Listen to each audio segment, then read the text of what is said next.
we're going to show you progressions for a pec stretch. So a stretch that elicits more range of motion through the front of the shoulder. So we're going to go from static to active and then to dynamic.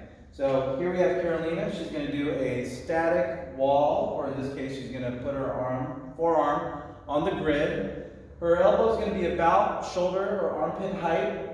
As she comes into this stretch, she's going to secure her forearm against the wall or any kind of solid structure. It could be a door jamb. And then she's going to rotate away to get some length through that front of the shoulder. Now, because it's an active or a static stretch, what we're trying to do is we're just going to get into the stretch and we're going to hold for about 30 seconds. Now, the important thing here is not just that we get the stretch through the front of the shoulder, but we also keep our eye on good kinetic chain alignment. So as she keeps a staggered stance, she's securing her base of support, and it's all too easy to get a low back arch. So when somebody's coming into the stretch, a lot of times they'll want to lean into the stretch, which can be a little too much for the structures in the front of the shoulder, and to do so they'll also incorporate a low back arch. So I want to make sure that she's got a nice neutral positioning with her mid-low back.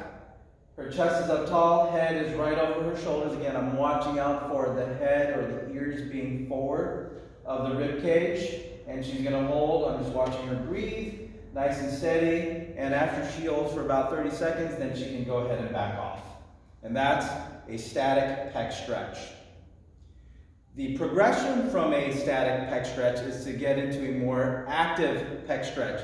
So what we have here again is Carolina is in this secured position with her forearm against a structure. It could be a wall, it could be a door jamb. And what she's going to do is she's going to get light lunge forward, but mostly she's going to rotate away. And I'm watching out to make sure that the front of the shoulder doesn't go poking out the front. Okay, a lot of stretch through the front of the shoulder.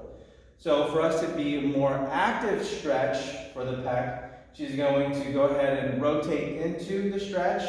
She'll hold for a couple seconds, and then she will take tension off by rotating into the stretch itself. So away from the stretch, hold for a 2 count, and then turns back into the elbow. And we'll get a couple more here. Again, while she's doing that, I'm watching out for the low back, making sure that she doesn't arch or compensate her way through the lower part of the spine. And I'm also watching her head position, making sure that she's not losing posture through the upper part of her spine.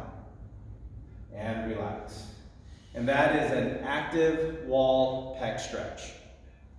Now, a progression from active into dynamic to where now we have speed and momentum. I want to make sure that we are now getting the nervous system to wake up as she opens up her pec. So right here, nice stable position. She's just going to do a little crisscross or a little side-to-side motion with her arms. So she's just going across her chest. Arms are going to alternate top and bottom. Get about 10 reps of this active stretch, and she's ready for her strength or her power workout. And relax. And that is a dynamic pec stretch.